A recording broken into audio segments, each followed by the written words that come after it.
Now, I've been asked just at the beginning to mention 2 or 3 books that you might like to buy. You've given me a hard job, really, because the first time I've seen some of these books. But, of course, after this morning, I would have to recommend this book on William Carey by Daniel Webber. I have to confess to you, I have never read it, but I've only just glanced at it. But it does seem to me to be very comprehensive, and I'm sure you will benefit from reading that. This other one is well known. It's been around a long time. J.C. Ryle, Christian Leaders of the 18th Century. And I recommend that because we've been in the 18th century this morning, and we'll be in the 18th century this afternoon. And some of the figures that you probably already know are mentioned in the list here: George Whitefield, Wesley, Grimshaw, Romaine, Berridge, and so on. They're all figures that our friend here, Selina, Countess of Huntingdon, would have known. So that will fill in a bit more background if you want to do that.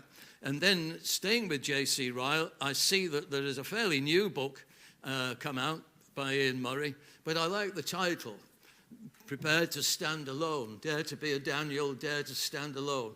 And if there was ever a need for that, it's today, isn't it? And we find ourselves often standing alone. But we know that the Lord is with us, and one with God is a majority. So this is a good book to read about a man who dared to stand alone, and we can learn a lot from that. So that's all I'll say on the books, but all books are good to read. Somebody said, what books should you read? And somebody said, everything. Well, there's a lot in it, really, but you have to be careful, don't you?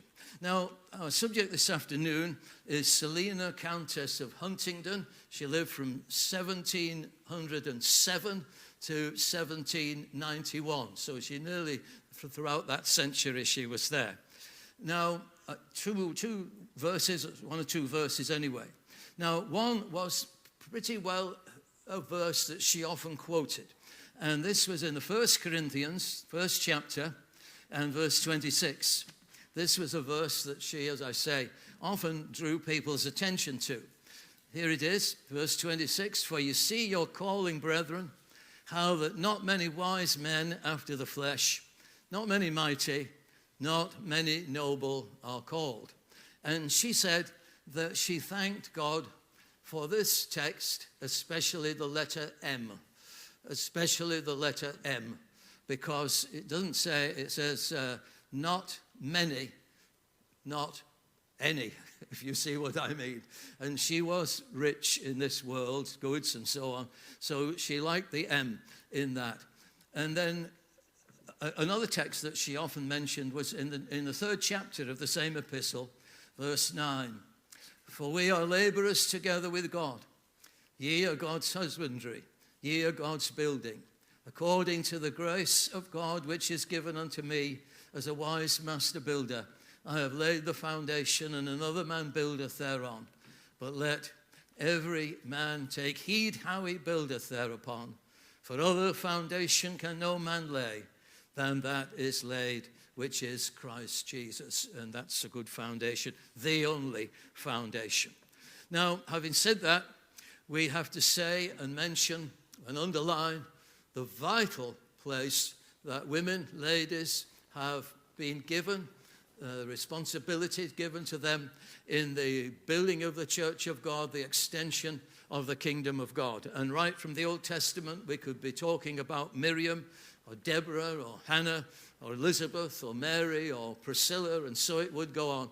And all the way through church history, it goes on with the Monicas and the mother of Augustine and the great ladies of the Reformation.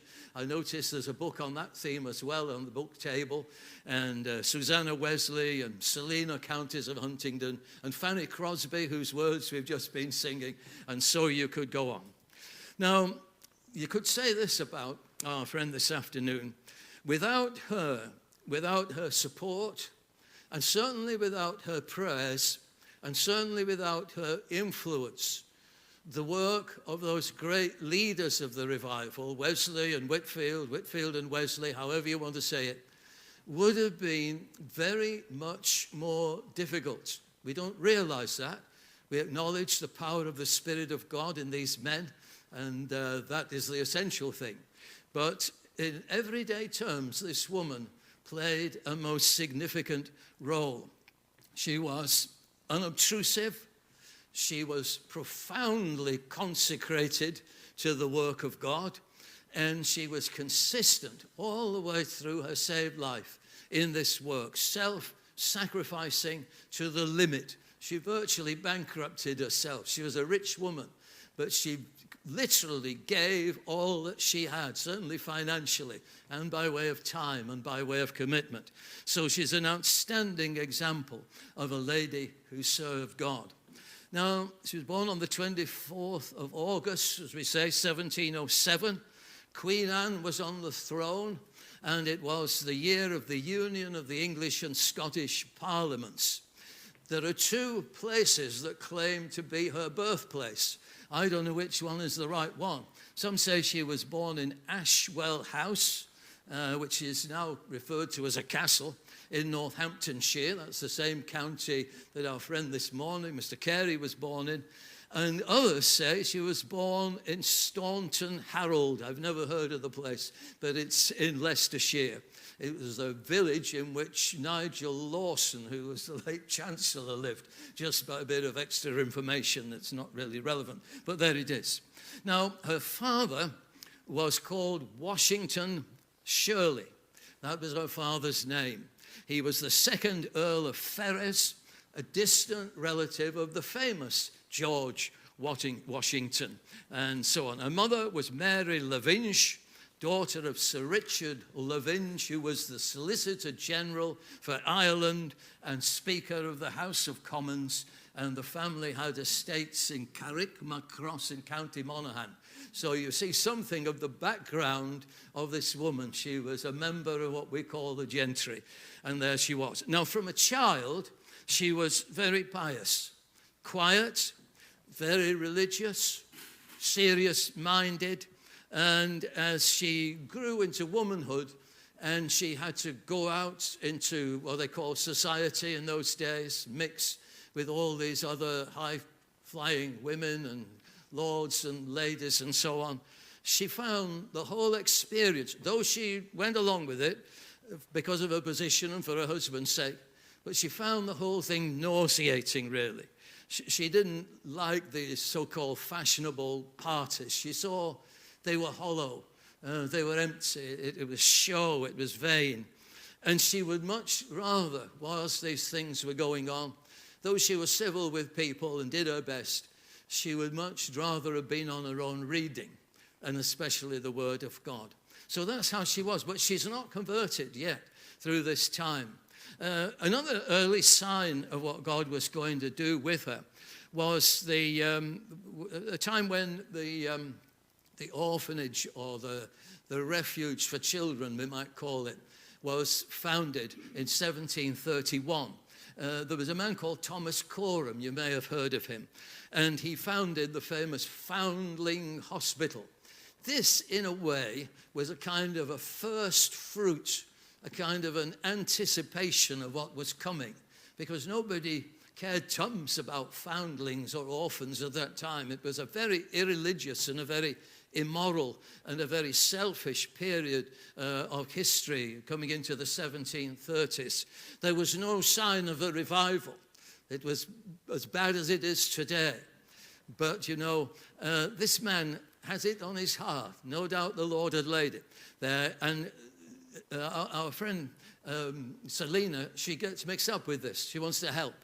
And they wanted to get, I must go on with that, this is a long story, but she wanted to get the king's signature on the papers to do with the founding of it. When they advertised it, I suppose, it would be good for it to have, you know, favored by, supported by King George II, as it was then.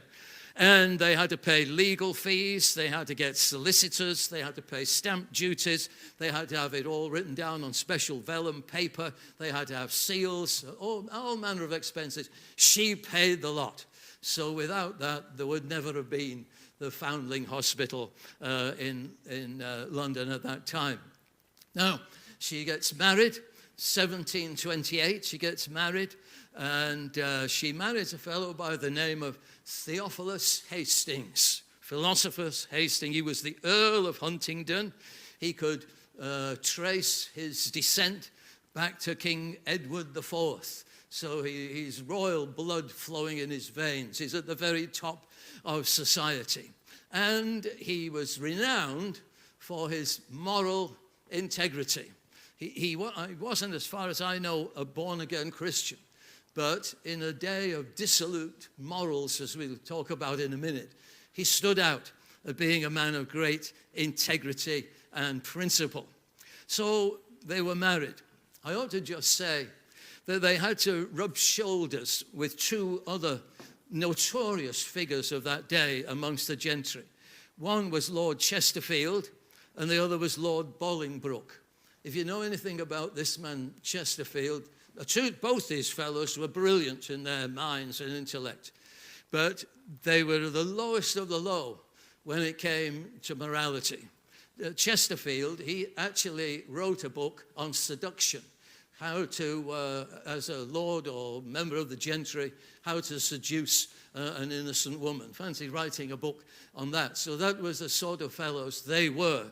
And Lady Selina's husband had to deal with them, but he was never contaminated by their way of life at all. And we're going to say in a while, she managed to get those two fellows to come and hear Whitefield preach. And I'll tell you what they said about him afterwards. So here we are setting the scene.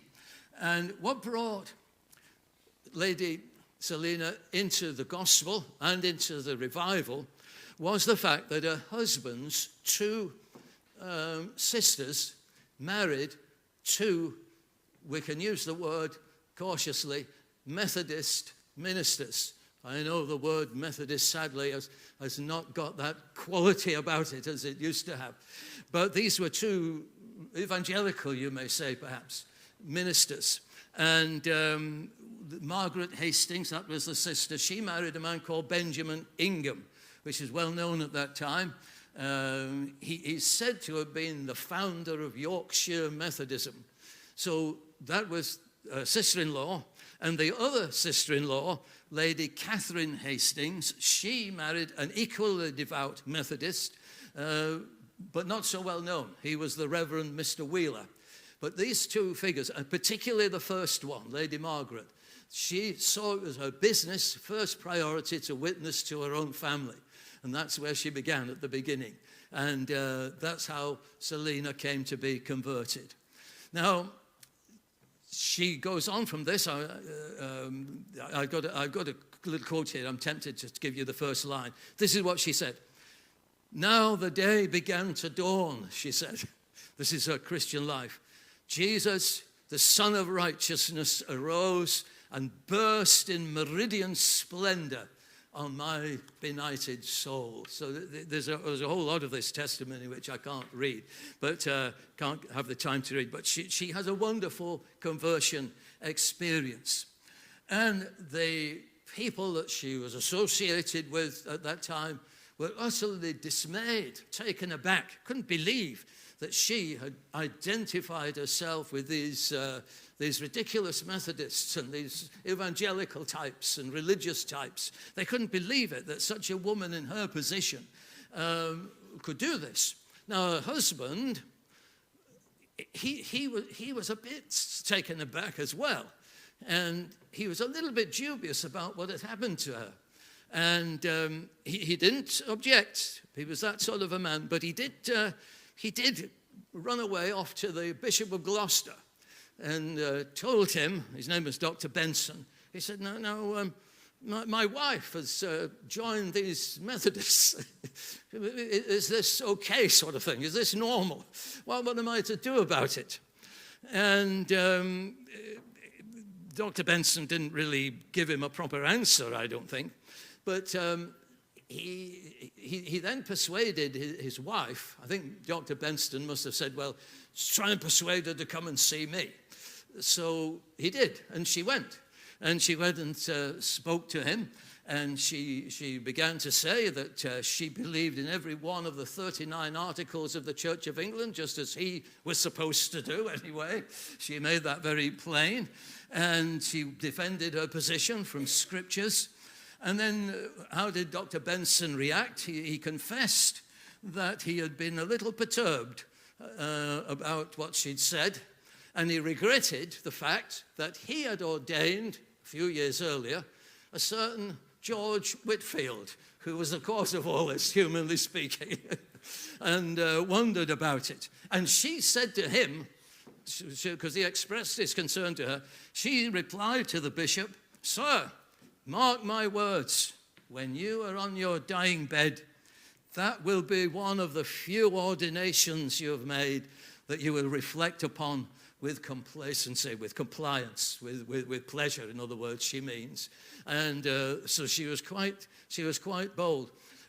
As it happened, must get diverted here, but when the bishop himself came to be dying, he sent for George Whitfield to come and minister to him. So she had an effect right away on that man, the Bishop of Gloucester. Now, after this, she heard that both John and Charles Wesley were preaching nearby to where she was living. And immediately she wrote to them, contacted them, and gave them a very warm greeting and said, she would be supporting them in all that they did. She didn't know them very well at that point, but that's how she first came into contact with her. It seems to be going well, but in her life there were going to be many, many trials. In the world you shall have tribulation. And the first manifestation of this was, I mentioned this Lord Chesterfield a few minutes ago, a dissolute, ungodly man. He began to have an influence on one of Lady Selina's sons. I think she had 6 children. And this young fellow was totally taken in by him and went the way of Lord Chesterfield. That was a heartbreaking experience for her right at the very beginning of her Christian life. And another thing happened to her. Her cousin had married a fellow, his name was Lawrence Shirley, who very, very badly treated his wife. I'm telling you, these people were coming right out of the world while I'm telling you this diversion. This fellow, cousin's husband, he very badly treated her. And in the end, he got so violent that the authorities forced him to divorce his wife. We don't agree with divorce, I know, but this was so bad that they separated the couple. Now, the steward of this man's estate, he sent £50 out of the estate funds to the estranged wife who was suffering with no money or anything. He sent it. Anyway, when this man, Lawrence Shirley, found out the steward had done this, he got hold of him and accused him of misappropriation of funds, made him kneel down on the ground and shot him in cold blood. He was later hanged for doing it, which was quite right. But this was going on in this godly woman's life right at the very beginning. All kinds of troubles were all around her. Not only that, but when she was 39, her husband died, left her a widow. And what was she to do? She's now a Christian. She is now coming into contact with all these leaders of the 18th century revival. What is she to do?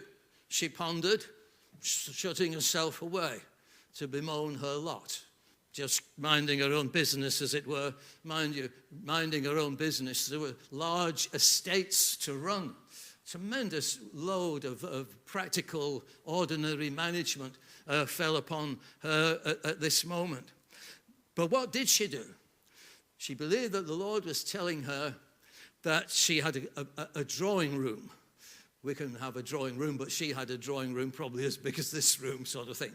And she saw it as an opportunity to, copying her sister-in-laws perhaps, to invite all her friends into it to hear the gospel. And at first, she persuaded Howell Harris, the famous Welsh preacher, to come along.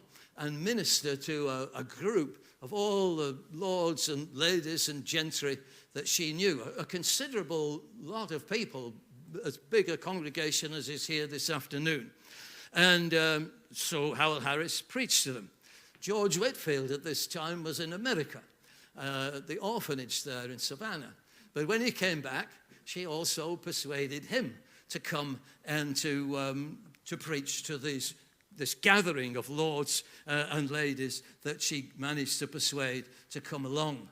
Now, in the famous book by Dallimore on George Whitefield, he actually lists all the names of the gentry, men and women, that she managed to get to come along to these meetings. Now, I haven't got time to read all these names, but I'll give you a visual aid, because that's one page of them, and this is another page of them.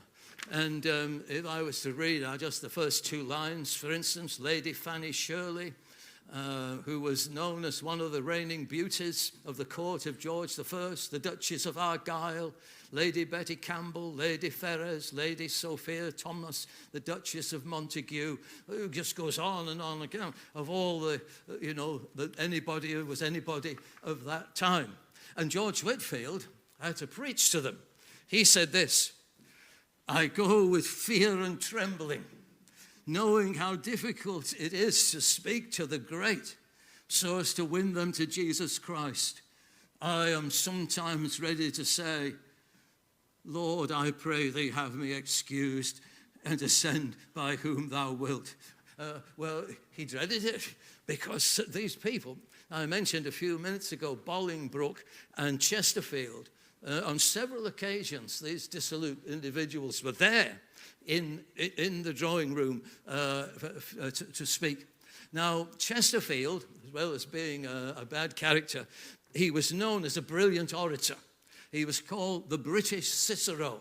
So you've got to speak in front of the fellow who's been acclaimed as the greatest orator in the land. It's somewhat daunting, isn't it? You know, whenever you get up to speak in public, it's daunting. But when you know the caliber of the people, and these people are going to be critical right from the start, you know, you're not going to have a sympathetic audience or congregation.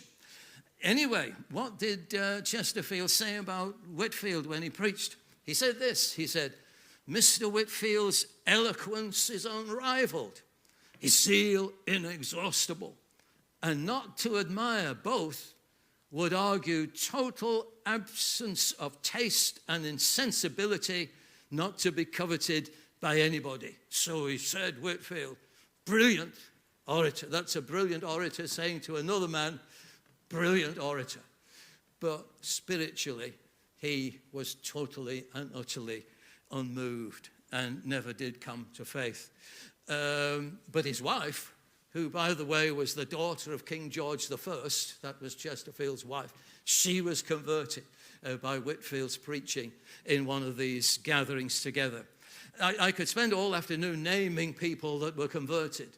Perhaps one of the most well-known would be George Frederick Handel. We sometimes forget he was converted under Whitefield's ministry. And if you go to see his grave, it's on it, "I know that my Redeemer liveth," the famous oratorio, but his personal experience of faith. And sometimes, if you look at the names of the hymn tunes, the writers of the hymn tunes, you sometimes see the name Gardini, an Italian. You think, well, who was he? Well, you find out that he was an Italian writer of operas and so on. But he also was converted in the drawing room of Lady Huntingdon. And you'll see some hymn tunes, if you look carefully, Gardini. And that was the fellow that was converted at this time. Now, by the way, while I'm talking about hymns, Lady Huntingdon had her own hymn book produced. I'll tell you why. It had 730 hymns in it, and the way it was laid out was very interesting. It says something else about her. Now, when you go to any ordinary hymn book, this is a good hymn book, I hasten to say. I'm not being critical, but most hymn books, they begin with God. God in his glory, his majesty, the attributes of God, and then Christ and all that he did, and then the Holy Spirit, and then the Word of God, and so on, and the various aspects of the Christian life. It's all good. I always think you should begin with God. So does the Bible. And that's right. But Lady Huntingdon's book is set out along the lines of Christian experience. It begins with the sinner under conviction. False and full of sin I am, and so on. And then it goes on to the first stirrings of faith.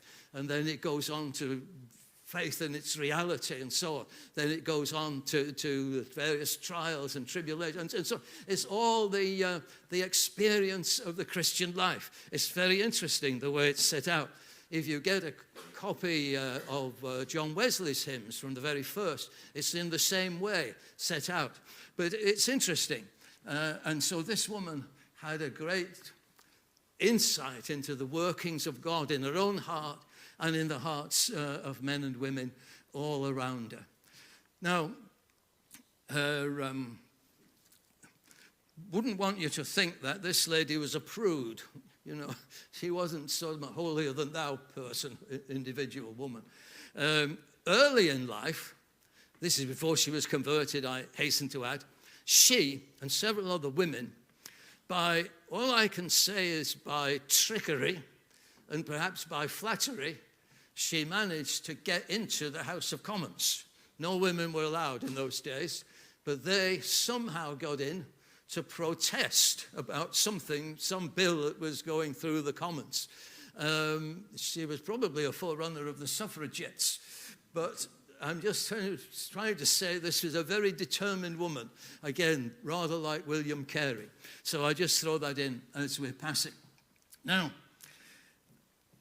the authorities, the Church of England, that is, the Anglican authorities, by this time were becoming not so favourable, I might say at the least, to the preaching of Whitefield and Wesley and these other revival leaders. And why didn't these people, these bishops and archbishops, why didn't they succeed? They could have silenced those men. Now, part of the reason takes us back to William of Orange and the Bill of Rights and so on. But I won't go into that now, but we recognize it. It's important. But another reason was because of the influence of Selina, Countess of Huntingdon. And she had the ear of both King George II and King George III, who succeeded him. And when these bishops complained to the king about the activities of the good lady and those she supported, King George II is said to have replied, "Make them bishops, make them bishops." So they didn't get anywhere with him. And when it came to George III, just showing the influence of Lady Huntingdon again, a similar thing happened. They complained to the king, and again he said the same thing. Make them bishops, he said. But then the queen butted in at that point, no doubt with very good manners, but she said this. I wouldn't have used these words, but this is what she said. She said, "It would be a lucky circumstance if she puts you all to shame." And what she was trying to say is, you're trying to stop these men, but they put you all to shame. And then the king replied, "I wish there was a Lady Huntingdon in every diocese of the country." So again, they didn't get anywhere by complaining to the king. I'll give you one other quote from George III. He said about Lady Huntingdon, "There is something so noble, so commanding, so engaging about her, that I am quite captivated by her ladyship. She is an honor to her sex and to the nation." So this is the sort of influence this woman had. And we do believe George III was converted as well. I don't know whether through the ministry of the Lady Huntingdon or not, but somehow he was. Now, the next thing we want to think about is the vast extent, the vast amount that this woman did. Now, I dare say we're not all peers of the realm here, and we may not have the resources or the finance or the influence that she had. But what she had, she used with all her might. What she had, she used with all her might. In Sunday school, we used to sing, search for it, find it, God's holy work, it never is far away. Find it by doing with heart and with soul the duties that call each day. And we all know what they are, and they grow as we use them and we exercise them. And she did that. She didn't always know what to do at the beginning, but whatever her hand findeth to do, as it were, found to do, she did it with all her might. Part of it was she labored in prayer, and she spent a great deal of time in prayer, and especially before these meetings that were held in her drawing room.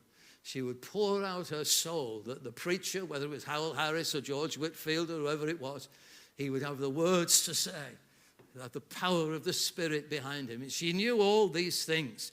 And when it was over, she would pray that there were those souls, those seeds sown that would come up a rich harvest. This was a very spiritual woman indeed. Now, she had 6 children. William Carey had 7. She had 6, and one of them was off the rails, as we said. I don't know about all the others. And she had these extensive estates to run. She was a great manager of affairs. This is going to come into the Christian work later on. But she had to manage all these estates. And one of the things she was doing, of course, though, was using that position to make known the gospel to those who lived on those estates. She would visit the tenants. She would pray with the tenants. This would have been unique in that time. Any of them that were poor, she would help. Any of them that were sick, she would get a doctor, and so on. So this is the way, in practical terms, she lived her everyday life. She had homes in different parts of the country, I might tell you. She had a place in Brighton in those days. And she heard of a woman, a widow, who had a child. And this widow was dying and was more or less destitute. So she went to visit her, just in her own home. And she went into the home. She ministered to the woman. But in this hovel that she was living in, the walls were so thin. In fact, they had holes in, so you could see the next door. And the next door was a kind of a bakery where there were ovens, and poor people could take their dough and bake it in the oven. And so there was often quite a few women there waiting to use the oven.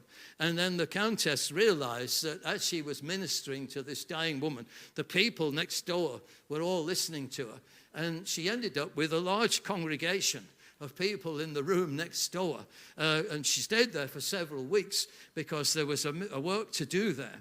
And so this is the kind of a woman that saw opportunities, found them. They were thrust upon her, wherever she went. Now, not only was she doing all these sort of practical, everyday things, she's got a wide vision. It's good. Where there is no vision, the people perish. And she has a vision. She starts to think about the universities. Now, we should be thinking about the universities because we all know what goes on in the universities these days, apart from so-called learning. We have to be careful. But she grasped this, that from the universities would come the next leaders of the country, as it were. And so she has a particular interest and care for the universities. Now, in that time, it was a bit different than what it is now, because she said this. She said, at our universities, Oxford and Cambridge, she was talking about, she said, there are so many that are determined to be on the Lord's side. Well, you couldn't say that now, could you? There are so many in our universities that are determined to be on the Lord's side. And she was going to help them to be that. Today is something we should bear in mind. There are so many in our universities that are not on the Lord's side, and it bodes ill for the future. But she had this vision to see where the influence was coming from. Another thing that she did, and we can all learn from, is that she was good at networking. Getting to know people. influencing people in that sense.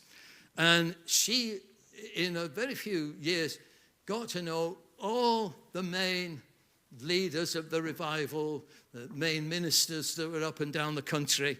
And she had contact with them, she went to see them, she wrote to them, she helped them financially, all kinds of things on her list. First was Isaac Watts, although he was quite elderly by this time. Philip Doddridge, William Romaine, Henry Venn, Roland Hill, John Fletcher, many, many others were on this list. And she was trying to encourage and minister to them as best she can.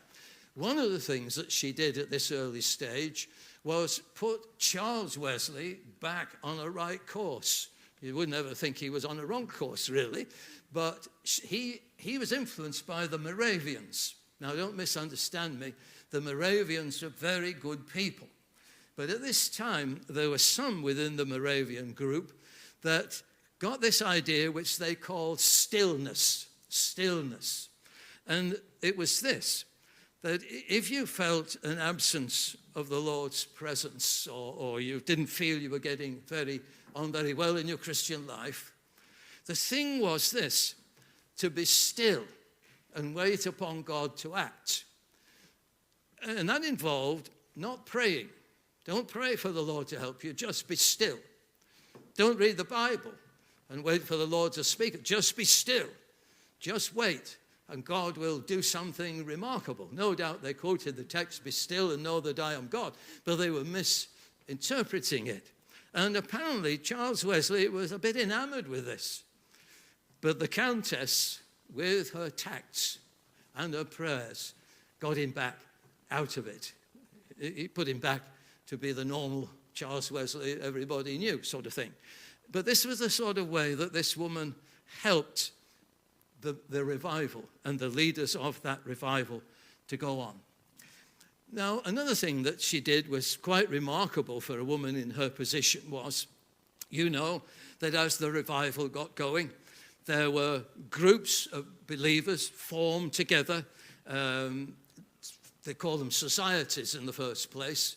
They didn't want to call them churches. They thought that was presumptuous. So they were societies of people gathering together to pray, to hear the word, to read the scriptures, and so on. Now, she would very willingly, very happily go along to these meetings.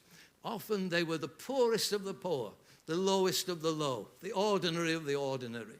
But she didn't stand on any ceremony at all. She would go along to these groups. Somebody in a little chapel gave her a private pew. They thought that was the way to treat somebody like this. She didn't complain. She went along and said, thank you very much. But she would have sat in a private pew or next to the man, you know, that was pulling the plow or whatever. She had no airs and graces about her at all. Another group of people that she got concerned about were convicts being sent to Australia or even condemned to death. And there were, don't know how many crimes with the death penalty on in those days. But she would get alongside, say there was a woman and her husband had been sent to Australia or somewhere. That woman would be destitute. They'd have nothing. And nobody would possibly want anything to do with it. But Lady Huntingdon found these people out and helped them. Very, very practical in her ministry's everyday life. Now, the spiritual side again. She wanted all the pulpits of the Church of England, this I made out of the church in Wales, I'm not sure, probably did as well. She wanted there to be an evangelical preacher there. When the people went on a Sunday, they wanted to hear the gospel. So she had all these people lined up, these potential preachers, and she would encourage them, persuade them, threaten them to go to this church or that church and fill the pulpit that day. She became like an extraordinary, do you use the word church secretary? The man who writes to the preachers or organizes the pulpit sort of things. She became this extraordinary church secretary, appointing preachers to this place or that place, all over the country, getting evangelical preachers into the pulpits of the established church. She never really left the established church. But after a while, she was running out of preachers, for one thing. And not only that, the authorities, again, of the Church of England were getting wise to what she was doing. She called all these men her chaplains. As a peer of the realm, she was allowed by law to have a chaplain. But she sort of interpreted a bit more widely than one. Because she had this position, she could have 50 chaplains or whatever. She had chaplains all over the place. But the authorities were getting wise to this. So she started to build her own, I'll say, chapels. You know what I mean. Independent meeting houses. But she kept the Church of England happy in a sense, although she believed it herself. The services were all conducted by the order of the Book of Common Prayer, and so on. And she made the articles of these little churches, the 39 articles of the Church of England. So they were there, and she was doing this. Very often, leading people in the Church of England, bishops would come in incognito almost to listen to what was going on in these churches. And many of them came very favorably in the sense, that they liked what they heard. And when she opened one of these little buildings, little churches in Bath, which was a very popular, posh sort of a place in those days where these people would go for a break, she had built into the little meeting house what she called a Nicodemus corner. And it was a little corner with a screen in front of it, where if you were a bishop or somebody like that, you didn't want anybody to know you were there, you could hide away in there and listen to the service quite comfortably. So she was a bit of a schemer, really. She knew how to handle people in that sense. Now, she's got all these little churches around the place. They're all going under the name of her chaplains. When she does something else, which really upsets the apple cart there. She had this vision, really. She saw that in London, a huge auditorium had been built called the Pantheon, I should say, the Pantheon. It was a kind of big building with rooms in it that various functions. You could probably hire them out for different functions. Sometimes it served as a concert hall, but it was a very prestigious site in London, and she hired it. But the church authorities said she had broken the rules. I don't know why exactly, but it was the opportunity they'd been waiting for, because they wanted to say she couldn't have these little meeting houses under the auspices of the Church of England. They wanted to break that connection. And so, out of this, it was a great vision. It was like perhaps hiring the city hall, and having famous evangelical preachers to come and preach there. They stopped her from doing it. And in the end, she had to say that her chapels were independent or nonconformist. So that's how another denomination, as it were, began, the Countess of Huntingdon's Connection, which still exists to this day, There are still places that go under that title. And not only in England, but some in America. And interestingly, some in Sierra Leone in Africa. There are still several Countess of Huntingdon Connection churches there. And so she did that. But then was the problem, following on from that, I better start looking at my watch because I've only got about an hour. I'll come to an end soon. She had to then think, well, it was going to get difficult to get these Church of England preachers to come now to these independent chapels. So what does she do? Give up? No. She forms the famous Trevecca Theological College in South Wales. She buys a building. It was an old building. It had actually been built in 1176. So when I say it was an old building, it was an old building. And there she opened it in 1768. It was opened by George Whitefield. And so it went on. Now, there are men coming now forward to study at the college.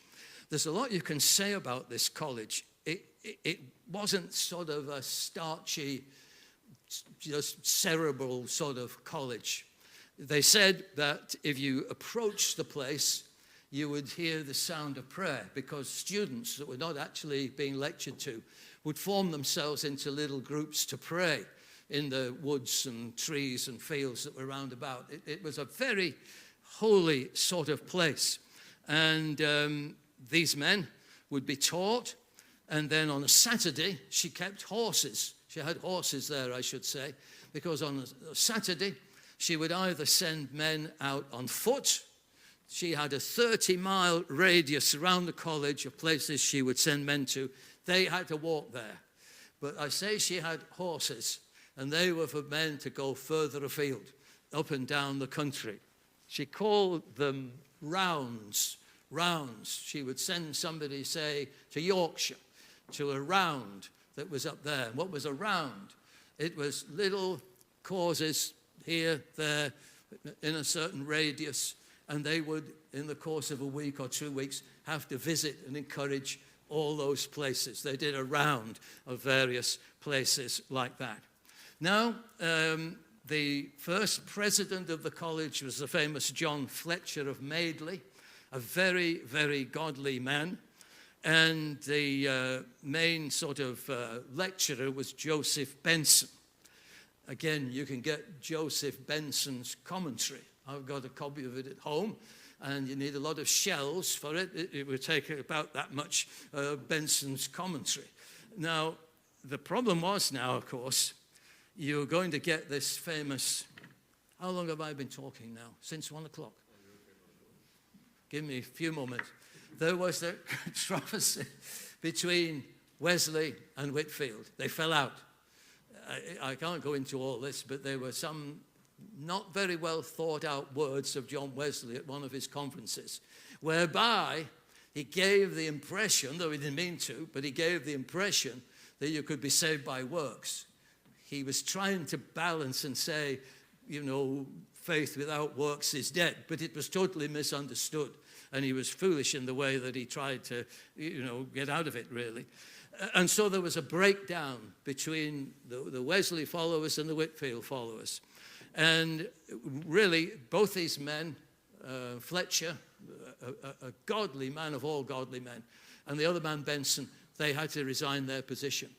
And so, pretty well, the Lady Huntingdon took over the whole running of the show, as it were, herself. She didn't do the preaching, of course, but she appointed different men. But all that weight then came on her, the Trevecca College. I could just say she was interested in the work in America, South Carolina. People tell you that she had slaves there. You know, that's a big thing these days. They blow it out of all proportion. The college over there couldn't have survived without the monies that came from a plantation on which slaves were. But when she finds out about it, or after a while, she brings all that to an end. And so that's a story that's been blown out of all proportion, I might just say. Haven't got time to go into it. She was planning to send missionaries at the end of her life to the continent. As I mentioned, she had mission stations established in the coast of West Africa and in the South Seas. And she had a particular burden for the American Indians, Red Indians. All this was part of her vision. She, as I say, she had power at the highest levels. The Archbishop of Canterbury at that time was holding masked balls in his palace, whatever they call it. And she got that stopped. So she knew when to strike. So anyway, we come to the end of her life and wrapping it up. Now, I did come across a writing about Selina by Cardinal John Newman. We don't normally refer to him. He lived not very far from where I live now.